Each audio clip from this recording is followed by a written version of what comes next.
What up, everybody? Scuffy here, and taking a quick, well, I can't say quick, it's been a little bit of a break, about a week, getting some other things going on. Last weekend we had the 8th Barroom Brawl for Bar Night Legions, and I took a couple little fun decks in there to play, and I ended up taking the win, so that's a great celebration for me, because I haven't gotten the Meodmeister title yet, and now I have it. So there you go. Deathstroyer, I think he was going on a 5 tournament streak, keeping that title. At one point, he tied it with Dornstash. So it's good fun, good fun times. Casual decks for the most part. We've had a couple different themed rules. One time we did commons and rares, then we did epics, and no, we did rares only, and then we did epics and commons. Anyways, that's not what I'm here to talk about at all. It does tie into a little bit what I'm going to talk about. I actually want to do a deck breakdown for Malcharion. He was one of the warlords that I brought in there, and I started playing him last weekend, following the Night Lords card by card. I did a couple weeks back. I kind of wanted to dive into him, see what I could do with him. Do a little different with him, without having to fall back on some of the standard tropes for the Night Lords. So that's what I did, and I kind of played with him through the weekend, and then ended up bringing him into the tournament. Now, here's something that we don't see. When you take a look at the Warlord stats, we've got your ladder play, we've got your friendly matches, and those friendly matches actually are just within practice. They don't show up when you have challenges, which is unfortunate, because Malcharion did pretty good in a double elimination tournament at the Barroom Brawl. So his win rate record is actually better than the 14 by 8. I think he might be down by 1 or 2.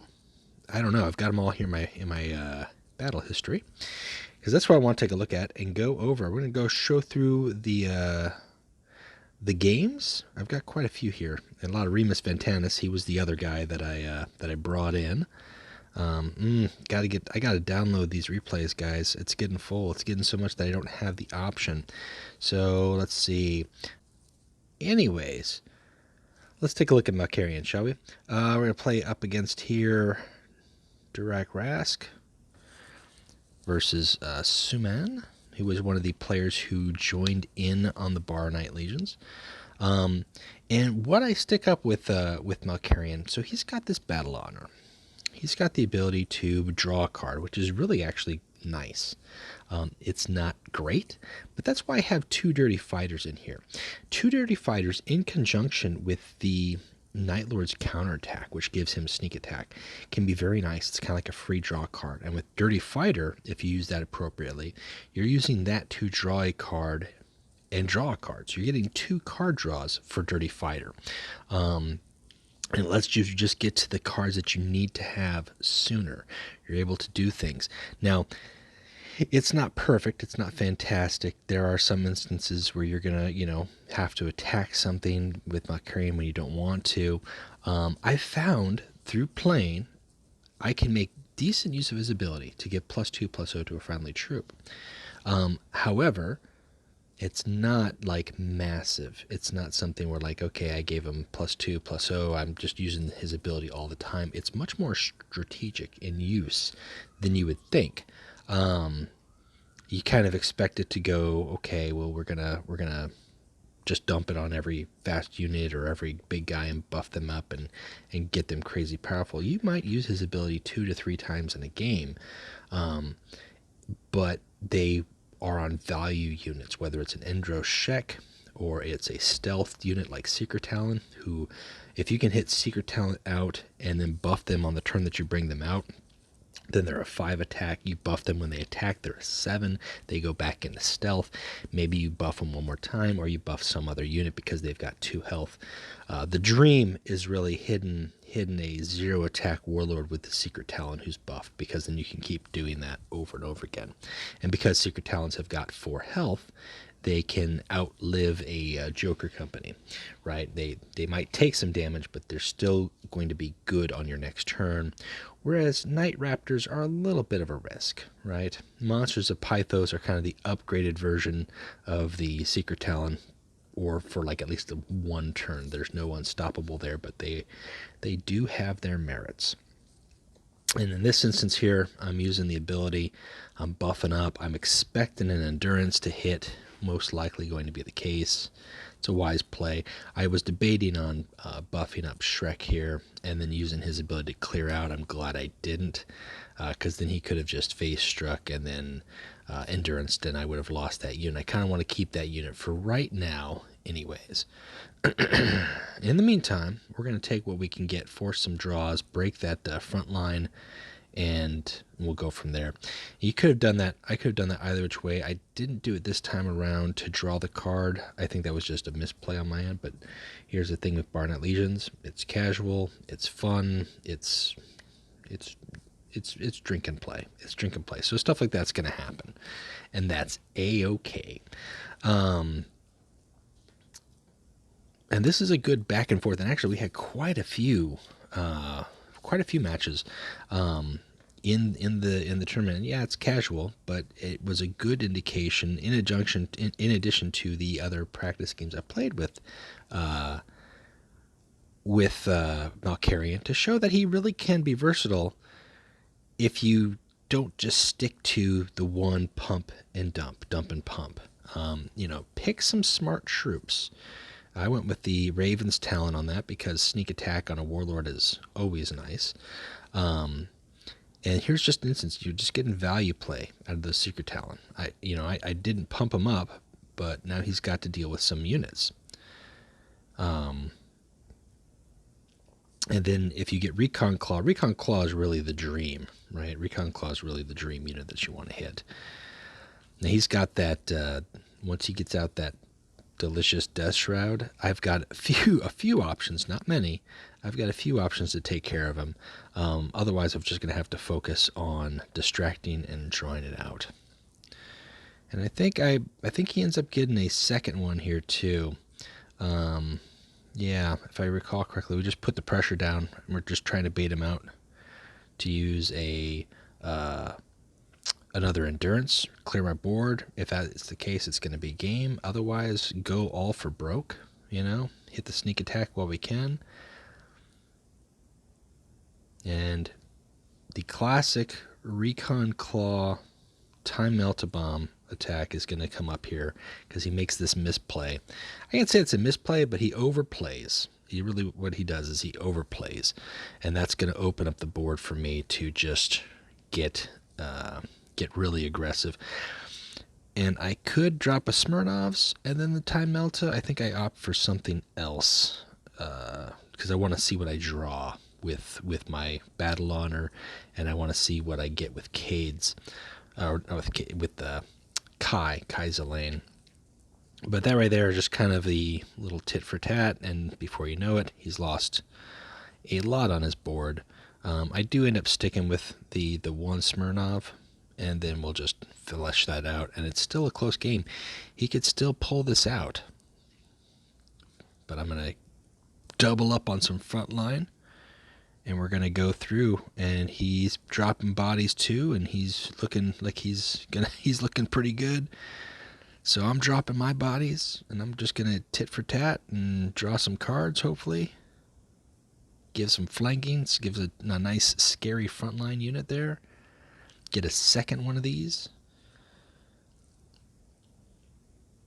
I kept trying to bait him during that too. I'm like, it's a vehicle. You can go ahead and attack it with your face. Direct Rask destroys vehicles. It's a good way to be.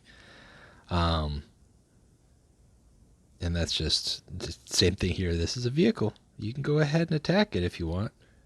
I won't say no. I'm expecting at any point in this game for his second endurance to come out, and he was actually looking for it and fishing for it, and eventually he did not have an option. And now it's time for great moments in top decking history! And he went for the Malcharion's Resolve, shuffled his whole hand, everything stunned, And I'm just going to sit back and delay as long as I can. That'll make it hard. If he's got the endurance, it's game over. He doesn't have the endurance, so he's going for some health pool. And that's going to wrap it up because I've got the Raven there. So this was a good game. And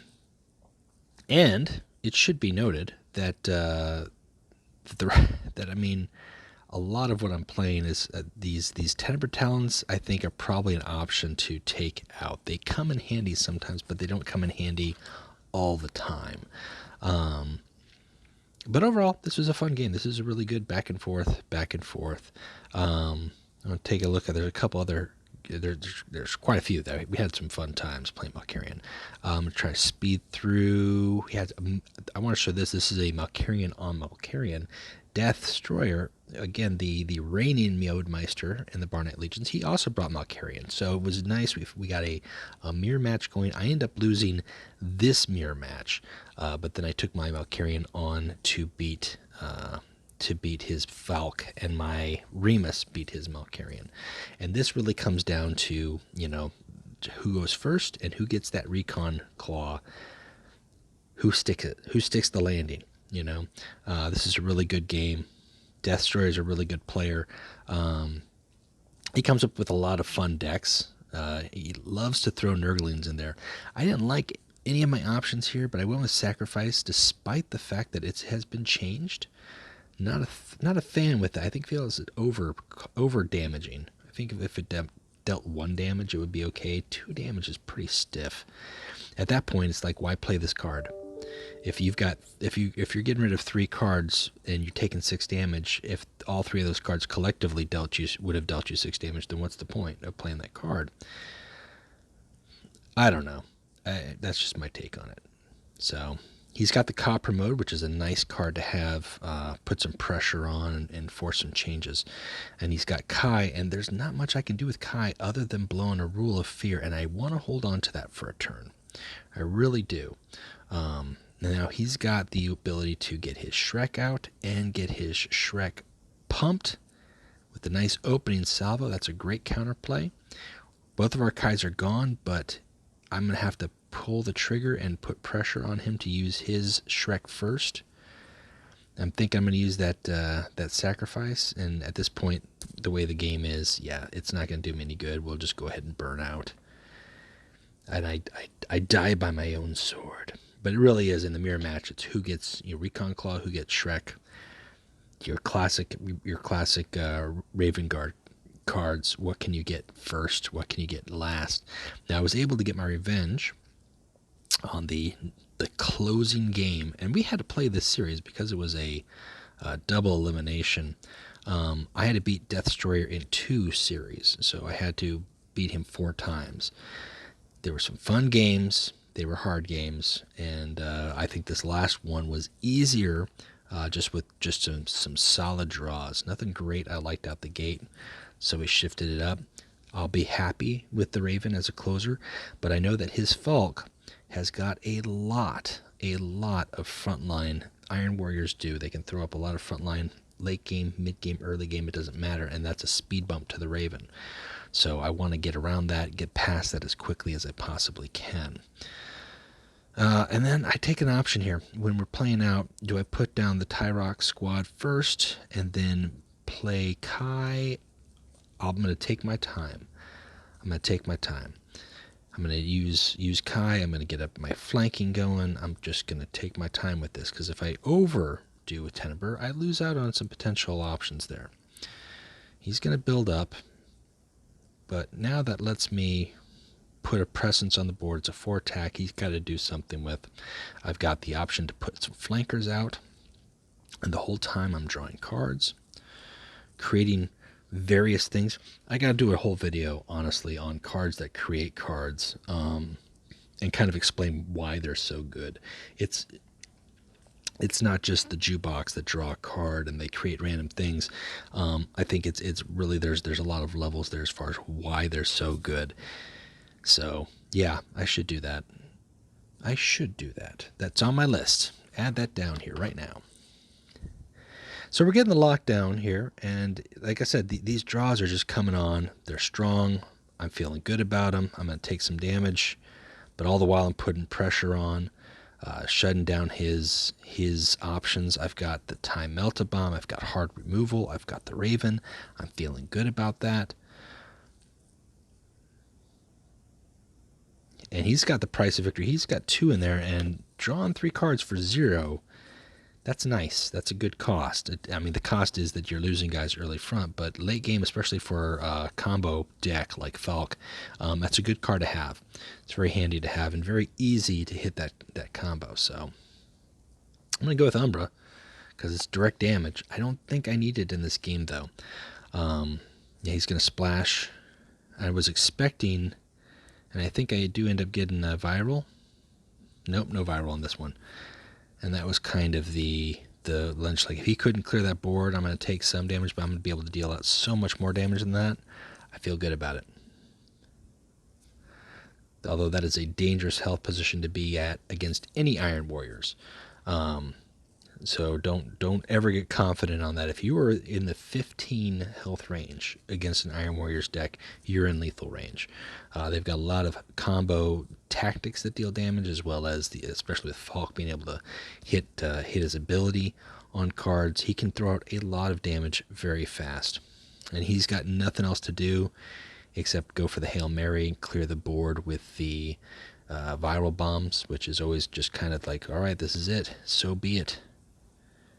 And I was expecting to throw up a front line. Nope, he just ends up making our attacks 0, which is a smart move, and I used the Raven, which I've had in my hand the entire time, to wrap that up. So that was a good game, just where I had the draws, and I think a combination of the deck, Malcharion's ability as his battle honor, being able to draw cards, is really what cinches this together. And this is not a perfect deck by any means. This is still a work in progress. I think there's several cards in here that I'm finding work very well, and then some cards that I think that there's better options for. I just haven't felt what's comfortable just yet. So first off, what you can see here is that this deck has a lot of stealth or hard to hit cards. Kaiserling can be targeted by tactics, but Recon Claw is going to force a tactic to deal with.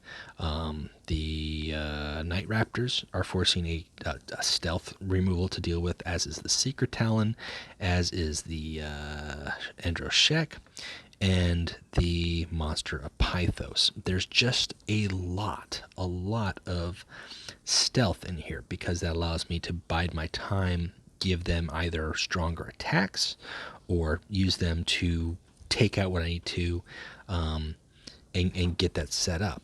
I've got the hard removal in there for Spectre of Judgment. I've got one Rule of Fear, because I think that's worthwhile having. 2 is, in this deck, it's hard to say. It's a very cost-heavy deck, though, you'll notice. We've got a lot of 4s and 4 costs and up. So balancing that is one thing, but drawing it is the most important thing, and that's why his battle honor is so handy, along with cards such as the Dirty Fighter. You don't, with his battle honor, you don't need to have Electitio. You could use it because he's not going to have an offensive attack. He needs to have a troop to use it. So if he doesn't have a troop to use his ability to enhance, at the very least you can use him to attack. And if you're using him to attack and kill a troop, you might as well draw a card for it. So you're getting a reward there. And then you really kind of fall back on the classic, World Eater tropes, the Recon Claw with the Time Melta-Bomb, the Reaper of Kaldrak, which is just a solid card, helping with the flank of the Recon Claw. I have in here one Night Scythe, and that manages to come out from time to time and can be very handy, destroying a troop right on arrival, and then flanking and destroying a second troop, 2 for the price of 1, always a good buy. So again, it's not perfect. I think there's a few cards in here, like I had 2 Valkyrans. I think I cut it back to 1, although I might want to put in a second one, and if I do, what do I change it for? Disagreement, situational, not perfect. I'm not entirely happy with it, nor am I entirely happy, believe it or not, with the Tenebrer Assault Talon. And that is a common Night Lord's problem if you are playing with Recon Claw, because if you're playing with Recon Claw and you're able to keep those guys alive, your Tenebrer Talon does nothing for you. There's the 4/3 that you can use to flank, but are not going to gain fast. So there's probably a good 6, maybe 7 cards, depending on preference, that you could change out here and make it your own.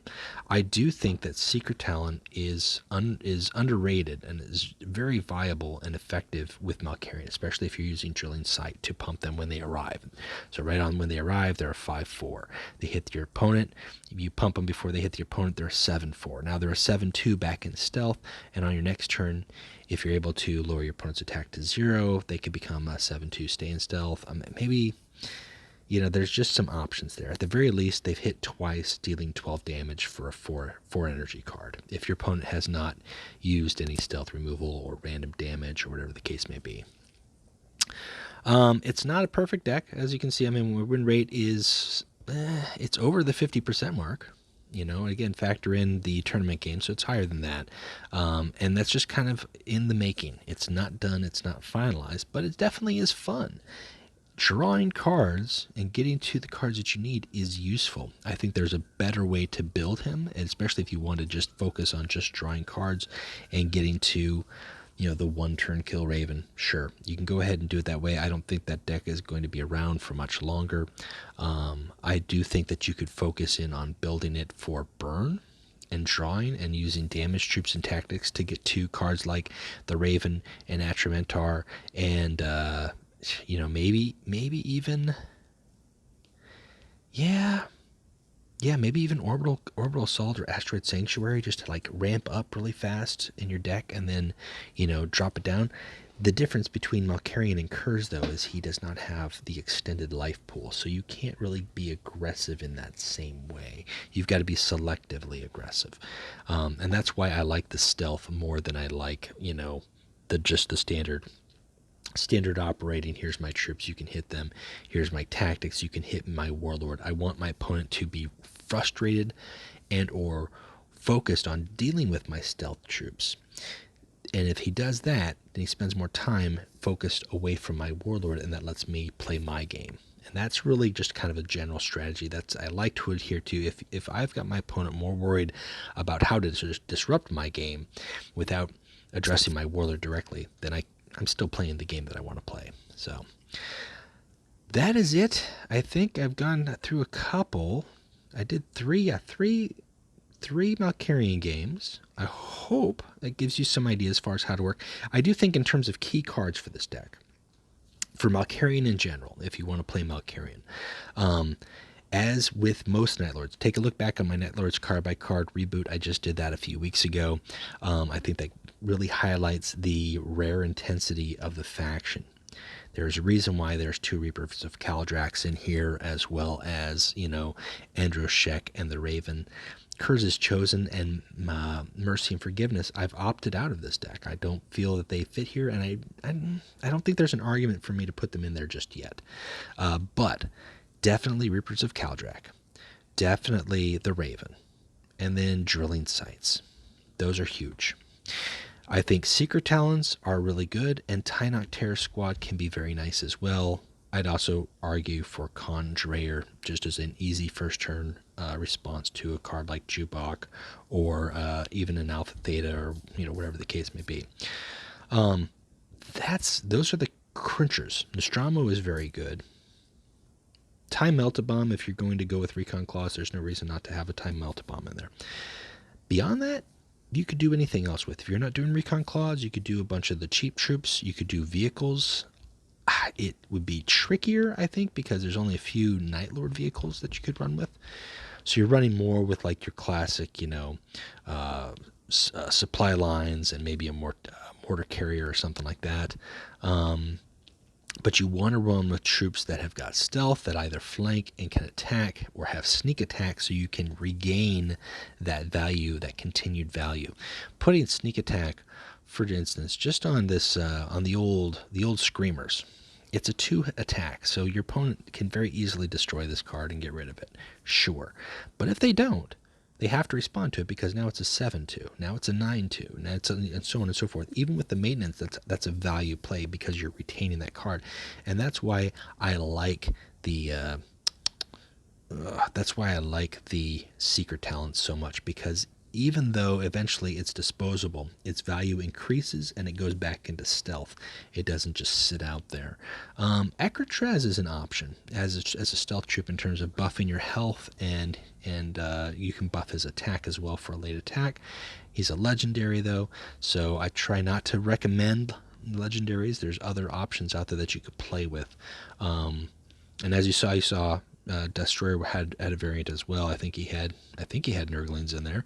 He had the Ka promote. You could definitely roll out with a Beast of Fire, pump up a Beast of Fire to a 6 attack with Bloodthirst. Good grief, right? So that's it. He's not bad. What makes him not playable by some is really, I think, just kind of comes down to Kurz is just the more attractive, and his ability is a troop focused ability, and people get hung up on that. And I tried to build a deck where I could use that ability but not get hung up on it. I'm using it much more for his battle honor, and I've had a lot more fun with that. And I'd like to see more warlords, honestly, with unique battle honors, because I think that makes it more interesting and engaging instead of just, various ways of dealing 2 damage and gaining an effect, or dealing 1 damage for 1 energy. So many warlords have got something like that. Giving warlords various battle honors, I think, like Malcharion, Lucius, yeah, even the Jagtai Khan and the Reckoning mode, or Kurz in Night Haunter, as much as those are extreme, awesomely powerful examples, there are examples of different battle honors. What if there was a battle honor that draw a card, or a different battle honor reduce the cost of a card in your hand by 2, so on and so forth. There's various ways to play that. I'd like to see those things added to the game at some point. And just as a last minute late speculation, Battle of Thramas Crusade, for instance, Dark Angels versus Night Lords. Let's just say the Dark Angels, who are a knightly order, have a lot of battle honor focus. That's something that I could see. Will that be the case? I don't know yet. We're maybe a month away from spoiler season. Maybe. So maybe we'll find out down the road. Anyways, guys, that's it for me. I wanted to share Malcharion. I wanted to give you an option. There are over 90 warlords in this game. There's no reason to get hung up on playing just the same 1 or 2, and I think you can have fun with any of them that you play with. I certainly have had fun this last weekend testing him out. I wanted to get to it. I think I'm feeling good with it. I think there's still improvement to be made, but yeah, Malcharion's good. Malcharion's not bad at all. It's just knowing how to get past the hang-ups of certain troops. Now, I don't know if I could do that for everybody. There's some hang-ups that I don't know how I feel about. But we'll get to that next time, or down the road. I've got another card-by-card reboot coming up. Speaking of coming up here, we're going to be doing Salamanders. So I'll be talking about Nemetor at some point, and we're going to be going over that a little bit more in detail, probably tomorrow, the next day. So stick around, check it out. I hope this video has been useful to you. If it has, please, if you haven't already, subscribe, or like the video. Let me know what you think. Do you play Malcharion? Do you play the Night Lords? Do you just play Kurz? Are you tired of seeing Kurz? If so, try these things out. Let me know. We'll talk to you guys next time. Until then, keep playing Legions. Bye.